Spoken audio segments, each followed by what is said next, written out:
Hi friends, welcome to Appa's Kitchen. இன்னைக்கு நம்ம உடுப்பி ஸ்டைல்ல பெண்ண தோசை எப்படி பண்றதுன்னு பார்க்கலாம். பெண்ண தோசை பண்றதுக்கு இட்லி அரிசி எடுத்திருக்கேன். இட்லி அரிசி 3 கப் எடுத்திருக்கேன். நாம எந்த கப்ல இட்லி அரிசி எடுக்கிறோமோ அதே கப்ல தான் உளுந்து எடுக்கணும். நான் வந்து இந்த கப்பால 3 கப் இட்லி அரிசி எடுத்திருக்கேன். இட்லி அரிசியை ஒரு பாத்திரத்துல மாத்திக்கலாம். இட்லி அரிசி எடுத்த அதே கப்பால உளுந்து 1 கப் எடுத்திருக்கேன். உளுந்தையும் சேர்த்துக்கலாம். அவல் வந்து 3/4 கப் அளவு எடுத்திருக்கேன். அவல் வந்து நீங்க கெட்டி அவல் எடுத்துக்கலாம், மெல்லிசான அவல் எடுத்துக்கலாம், எது வேணாலும் எடுத்துக்கோங்க. எடுக்கிறது வந்து இந்த கப்ல வந்து 3/4 கப் இருக்கணும். 1/4 கப் கடலைப்பருப்பு எடுத்திருக்கேன். 1 டேபிள் ஸ்பூனு வெந்தயம் எடுத்திருக்கேன். இப்போ எல்லாத்தையுமே நம்ம கழுவிட்டு ஊற வச்சிடலாம். உளுந்து கழுவிக்கிட்டு வந்துட்டேன். கழுவின உளுந்துல நம்ம எடுத்து வச்சிருக்க கடலைப்பருப்பை கழுவிட்டு சேர்த்துக்கலாம்.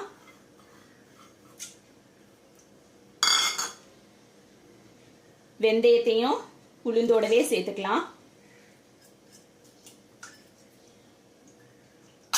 அரிசியும் உளுந்தும் கிட்டத்தட்ட 4 மணி நேரத்துலேருந்து 5 மணி நேரம் ஊறணும். அப்போதான் நமக்கு வந்து தோசை நல்லா வரும். அவல் வந்து நான் தனியாக ஊற வச்சிருக்கேன். அவல் வந்து எப்போதுமே உளுந்தோடவோ அரிசியோடவோ சேர்க்கக்கூடாது, தனியாக ஊற வச்சு தான் அரைக்கணும். ஏன்னா இது வந்து போட்ட உடனே கொஞ்ச நேரத்துலேயே அப்படி நல்லா மசிஞ்சிரும்.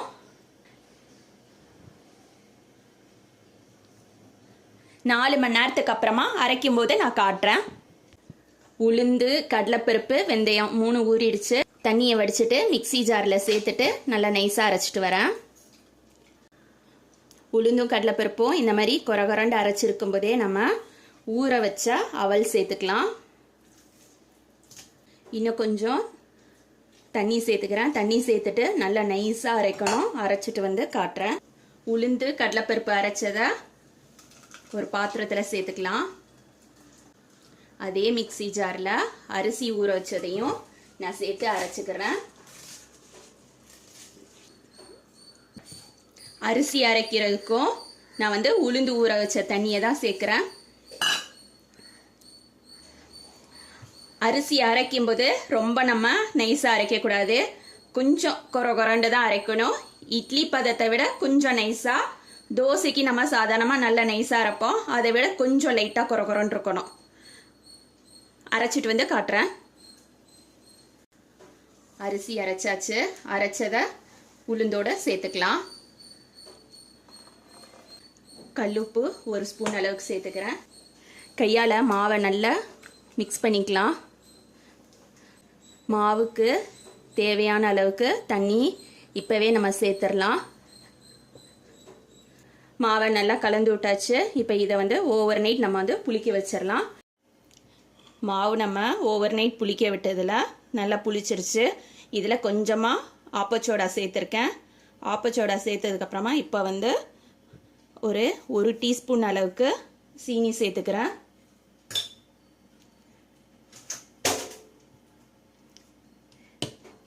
சீனி சேர்த்துட்டு நல்லா மாவை கலந்து விட்டுக்கலாம். கடாய் வச்சுருக்கேன். கடாயில் கொஞ்சமாக எண்ணெய் சேர்த்துக்கிறேன். கடுகு சேர்த்துக்கலாம். கடுகு வெடிச்சதுக்கப்புறம் கடலைப்பருப்பு சேர்த்துக்கிறேன். கொஞ்சமாக உளுத்தம்பருப்பும் சேர்த்துக்கிறேன். கடுகு உளுந்து பொரிஞ்சிக்கிட்டு இருக்கும்போது கருவேப்பிலை சேர்த்துட்டேன். கருவேப்பிலை கூட ஒரு மிளகாய் சேர்த்துக்கிறேன். பாதி வெங்காயம் சேர்த்துருக்கேன். வெங்காயம் வதங்குறதுக்கு உப்பு சேர்த்துக்கலாம்.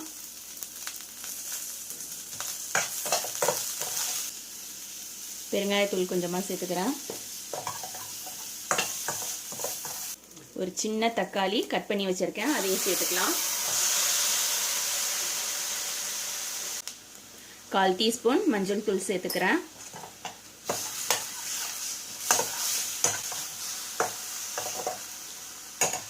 வெங்காயம் தக்காளி நல்லா வதங்கினதுக்கு அப்புறமா நான் வந்து உருளைக்கிழங்க வேக வச்சு வச்சுருக்கேன்.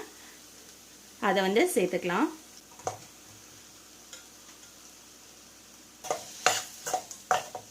உருளைக்கிழங்கு சேர்த்ததுக்கு அப்புறமா நல்லா கலந்து விட்டுட்டு லைட்டாக கொஞ்சமாக தண்ணி தெளிச்சுக்கலாம். தண்ணி நிறைய சேர்க்கக்கூடாது, கொஞ்சமாக தான் தெளிக்கணும். அடுப்பை வந்து மீடியம் ஃப்ளேமில் வச்சுட்டு நல்லா 2 தடவை கிளறி விட்டா நம்மளோட உருளைக்கிழங்கு மசாலா ரெடி ஆகிடும். கொஞ்சமாக நான் கொத்தமல்லி தழை சேர்த்துக்கிறேன்.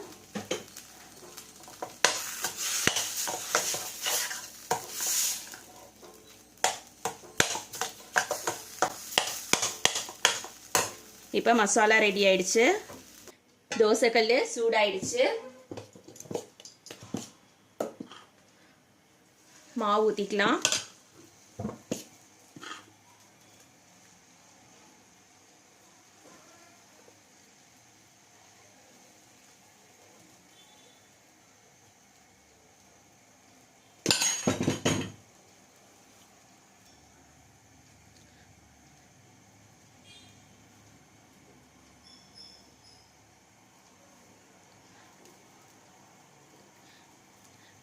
தோசைக்கு நம்ம வெண்ணெய் சேர்த்துக்கலாம், பொடி சேர்த்துக்கலாம்.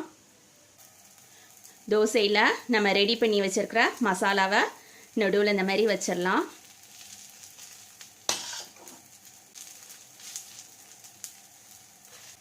மசாலாவை நல்லா ஒரு சைடு ஃபுல்லாக அந்த மாதிரி ஸ்ப்ரெட் பண்ணிவிட்டு தோசைக்கு மேலேயும் மறுபடியும் இந்த மாதிரி வெண்ணெயை மசாலா மேலேயும் இந்த மாதிரி தடவணும். இப்போ நம்ம தோசையை மடக்கிக்கலாம்.